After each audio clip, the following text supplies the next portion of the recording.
Hi, my name's PastorDoostyn. Thank you so much for clicking on this video and for joining me for this journey as we read through the entire Bible in 1 year, one day at a time. In each of these videos, I'll be reading 3 or 4 chapters. I'm reading out of the ESV. I hope you enjoy this. Like and subscribe for more, and you can expect a new video every morning at 8 a.m. all throughout 2024. Let's get into the reading. God bless you. 1 Samuel chapter 13. Saul lived for 1 year and then became king, and when he had reigned for 2 years over Israel, Saul chose 3,000 men of Israel. 2,000 were with Saul in Michmash and the hill country of Bethel, and 1,000 were with Jonathan in Gibeah of Benjamin. The rest of the people he sent home, every man to his tent. Jonathan defeated the garrison of the Philistines that was at Geba, and the Philistines heard of it. And Saul blew the trumpet throughout all the land, saying, "Let the Hebrews hear." And all Israel heard it said that Saul had defeated the garrison of the Philistines, and also that Israel had become a stench to the Philistines.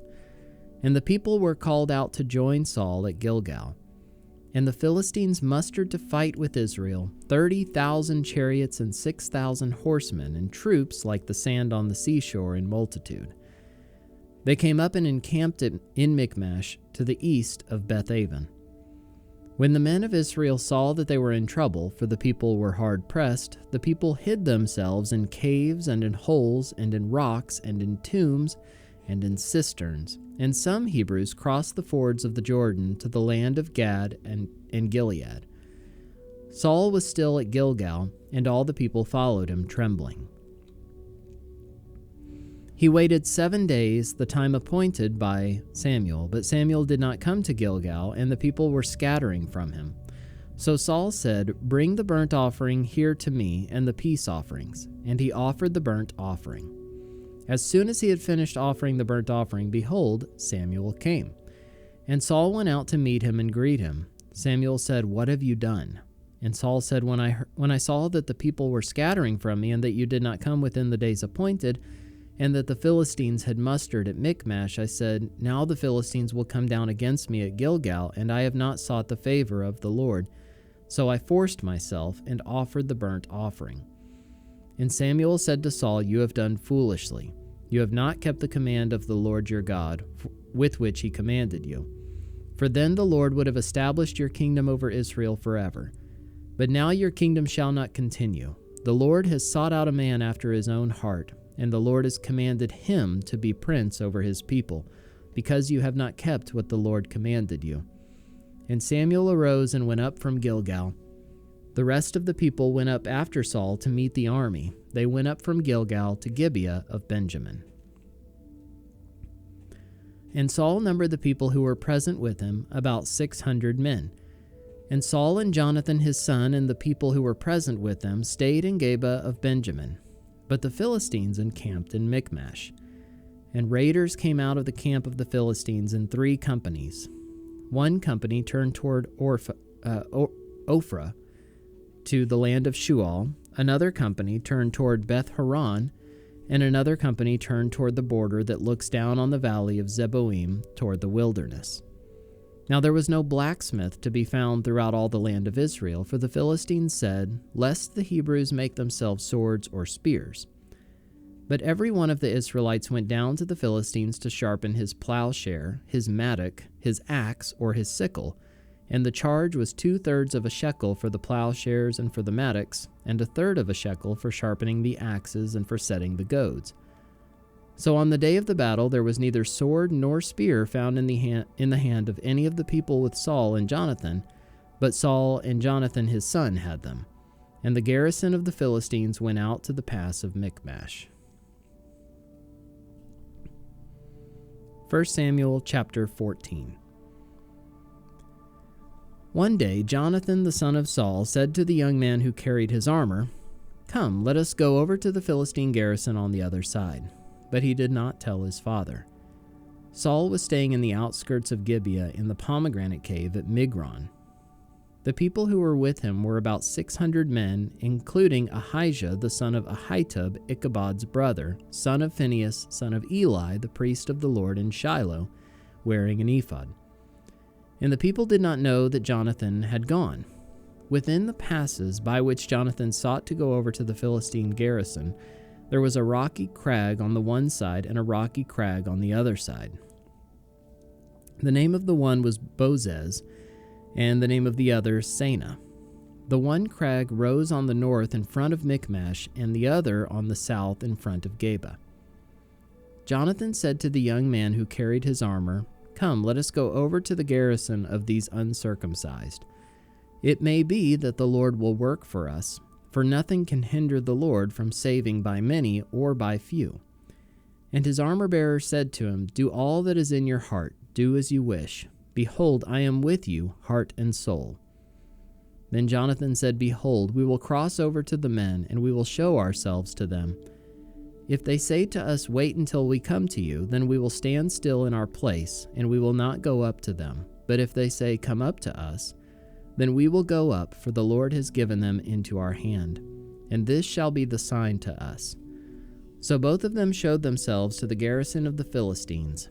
And the Philistines said, "Look, Hebrews are coming out of the holes where they have hidden themselves." And the men of the garrison hailed Jonathan and his armor-bearer and said, "Come up to us, and we will show you a thing." And Jonathan said to his armor-bearer, "Come up after me, for the Lord has given them into the hand of Israel." Then Jonathan climbed up on his hands and feet, and his armor-bearer after him, and they fell before Jonathan, and his armor-bearer killed them after him. And that first strike which Jonathan and his armor-bearer made killed about 20 men within as it were half a furrow's length in an acre of land. And there was a panic in the camp, in the field, and among all the people. The garrison and even the raiders trembled, the earth quaked, and it became a very great panic. And the watchmen of Saul in Gibeah of Benjamin looked, and behold, the multitude was dispersing here and there. Then Saul said to the people who were with him, "Count and see who is gone from us." And when they had counted, behold, Jonathan and his armor-bearer were not there. So Saul said to Ahijah, "Bring the ark of God here." For the ark of God went at that time with the people of Israel. Now while Saul was talking to the priest, the tumult in the camp of the Philistines increased more and more. So Saul said to the priest, "Withdraw your hand." Then Saul and all the people who were with him rallied and went into the battle. And behold, every Philistine sword was against his fellow, and there was a very great confusion. Now the Hebrews who had been with the Philistines before that time, and who had gone up with them into the camp, even they also turned to be with the Israelites who were with Saul and Jonathan. Likewise, when all the men of Israel who had hidden themselves in the hill country of Ephraim heard that the Philistines were fleeing, they too followed hard after them in the battle. So the Lord saved Israel that day, and the battle passed beyond Beth-aven. And the men of Israel had been hard pressed that day, so Saul had laid an oath on the people, saying, "Cursed be the man who eats food until it is evening, and I am avenged on my enemies." So none of the people had tasted food. Now when all the people came to the forest, behold, there was honey on the ground. And when the people entered the forest, behold, the honey was dropping, but no one put his hand to his mouth, for the people feared the oath. But Jonathan had not heard his father charge the people with the oath, so he put out the tip of the staff that was in his hand and dipped it in the honeycomb, and put his hand to his mouth, and his eyes became bright. Then one of the people said, "Your father strictly charged the people with an oath, saying, 'Cursed be the man who eats food this day.' And the people were faint. Then Jonathan said, 'My father has troubled the land. See how my eyes have become bright because I tasted a little of this honey? How much better if the people had eaten freely today of the spoil of their enemies that they found. For now the defeat among the Philistines has not been great.' They struck down the Philistines that day from Michmash to Aijalon, and the people were very faint. The people pounced on the spoil and took sheep and oxen and calves and slaughtered them on the ground. And the people ate them with the blood. Then they told Saul, 'Behold, the people are sinning against the Lord by eating with the blood.' And he said, 'You have dealt treacherously. Roll a great stone to me here.' And Saul said, 'Disperse yourselves among the people, and say to them, Let every man bring his ox or his sheep, and slaughter them here and eat, and do not sin against the Lord by eating with the blood.' So every one of the people brought his ox with him that night, and they slaughtered them there. And Saul built an altar to the Lord. It was the first altar that he built to the Lord. Then Saul said, "Let us go down after the Philistines by night, and plunder them until the morning light. Let us not leave a man of them there." And they said, "Do whatever seems good to you." But the priest said, "Let us draw near to God here." And Saul inquired of God, "Shall I go down after the Philistines? Will you give them into the hand of Israel?" But he did not answer him that day. And Saul said, "Come here, all you leaders of the people, and know and see how this sin has arisen today. For as the Lord lives, who saves Israel, though it be in Jonathan my son, he shall surely die." But there was not a man among all the people who answered him. Then he said to all Israel, "You shall be on one side, and I and Jonathan my son will be on the other side." And the people said to Saul, "Do what seems good to you." Therefore Saul said, "O Lord God of Israel, why have you not answered your servant this day? If this guilt is in me or in Jonathan my son, O Lord God of Israel, give Urim. But if this guilt is in your people Israel, give Thummim." And Jonathan and Saul were taken, but the people escaped. Then Saul said, "Cast the lot between me and my son Jonathan." And Jonathan was taken. Then Saul said to Jonathan, "Tell me what you have done." And Jonathan told him, "I tasted a little honey with the tip of the staff that was in my hand. Here I am, I will die." And Saul said, "God do so to me and more also. You shall surely die, Jonathan." Then the people said to Saul, "Shall Jonathan die, who has worked this great salvation in Israel? Far from it. As the Lord lives, there shall not one hair of his head fall to the ground, for he has worked with God this day." So the people ransomed Jonathan so that he did not die. Then Saul went up from pursuing the Philistines, and the Philistines went to their own place. When Saul had taken the kingship over Israel, he fought against all his enemies on every side, against Moab, against the Ammonites, against Edom, against the kings of Zobah, and against the Philistines. Wherever he turned, he routed them. And he did valiantly and struck the Amalekites and delivered Israel out of the hands of those who plundered them. Now the sons of Saul were Jonathan, Ishvi, and Malchishua. And the names of his two daughters were these. The name of the firstborn was Merab, and the name of the younger, Michal. And the name of Saul's wife was Ahinoam, the daughter of Ahimaaz. And the name of the commander of his army was Abner, the son of Ner, Saul's uncle. Kish was the father of Saul, and Ner, the father of Abner, was the son of Abiel. There were hard fighting against the Philistines all the days of Saul. There was hard fighting against the Philistines all the days of Saul. And when Saul saw any strong man or any valiant man, he attached him to himself. 1 Samuel chapter 15. And Samuel said to Saul, "The Lord sent me to anoint you king over his people Israel. Now therefore listen to the words of the Lord. Thus says the Lord of hosts, I have noted what Amalek did to Israel in opposing them on the way when they came up out of Egypt. Now go and strike Amalek and devote to destruction all that they have. Do not spare them, but kill both man and woman, child and infant, ox and sheep, camel and donkey." So Saul summoned the people and numbered them in Telaim, 200,000 men on foot and 10,000 men of Judah. And Saul came to the city of Amalek and lay in wait in the valley. Then Saul said to the Canaanites, "Go, depart, go down from among the Amalekites, lest I destroy you with them. For you showed kindness to all the people of Israel when they came up out of Egypt." So the Canaanites departed from among the Amalekites. And Saul defeated the Amalekites from Havilah as far as Shur, which is east of Egypt. And he took Agag, the king of the Amalekites, alive, and devoted to destruction all the people with the edge of the sword. But Saul and the people spared Agag and the best of the sheep, and of the oxen, and of the fattened calves, and the lambs, and all that was good, and would not utterly destroy them. All that was despised and worthless they devoted to destruction. The word of the Lord came to Samuel. "I regret that I have made Saul king, for he has turned back from following me and has not performed my commandments." And Samuel was angry, and he cried to the Lord all night. And Samuel rose early to meet Saul in the morning, and it was told Samuel, Saul came to Carmel, and behold, he set up a monument for himself, and turned and passed on and went down to Gilgal.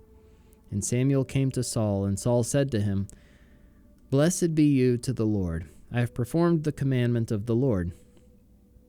And Samuel said, What then is this bleating of the sheep in my ears, and the lowing of the oxen that I hear? Saul said, They have brought them from the Amalekites, for the people spared the best of the sheep and of the oxen to sacrifice to the Lord your God, and the rest we've devoted to destruction. Then Samuel said to Saul, Stop. I will tell you what the Lord said to me this night. And he said to him, Speak. And Samuel said, Though you are little in your own eyes, are you not the head of the tribes of Israel? The Lord anointed you king over Israel, and the Lord sent you on a mission and said, Go, devote to destruction the sinners, the Amalekites, and fight against them until they are consumed. Why then did you not obey the voice of the Lord? Why did you pounce on the spoil and do what was evil in the sight of the Lord? And Saul said to Samuel, I have obeyed the voice of the Lord. I have gone on the mission on which the Lord sent me. I have brought Agag, the king of Amalek, and I have devoted the Amalekites to destruction. But the people took of the spoil, sheep and oxen, and best of the things devoted to destruction, to sacrifice to the Lord your God in Gilgal. And Samuel said, Has the Lord as great delight in burnt offerings and sacrifices as in obeying the voice of the Lord? Behold, to obey is better than sacrifice, and to listen than the fat of rams. For rebellion is as the sin of divination, and presumption is as iniquity and idolatry. Because you have rejected the word of the Lord, he has also rejected you from being king. Saul said to Samuel, I have sinned, for I have transgressed the commandment of the Lord and your words, because I feared the people and obeyed their voice. Now therefore please pardon my sin and return with me, that I may bow before the Lord. And Samuel said to Saul, I will not return with you, for you have rejected the word of the Lord, and the Lord has rejected you from being king over Israel. As Samuel turned to go away, Saul seized the skirt of his robe, and it tore. And Samuel said to him, The Lord has torn the kingdom of Israel from you this day, and has given it to a neighbor of yours, who is better than you. And also the glory of Israel will not lie or have regret, for he is not a man that he should have regret. Then he said, I have sinned, yet honor me now before the elders of my people and before Israel, and return with me, that I may bow before the Lord your God. So Samuel turned back after Saul, and Saul bowed before the Lord. Then Samuel said, Bring here to me Agag, the king of the Amalekites. And Agag came to him cheerfully. Agag said, Surely the bitterness of death is past. And Samuel said, As your sword has made women childless, so shall your mother be childless among women. And Samuel hacked Agag to pieces before the Lord in Gilgal. Then Samuel went to Ramah, and Saul went up to his house in Gibeah of Saul. And Samuel did not see Saul again until the day of his death, but Samuel grieved over Saul, and the Lord regretted that he had made Saul king over Israel.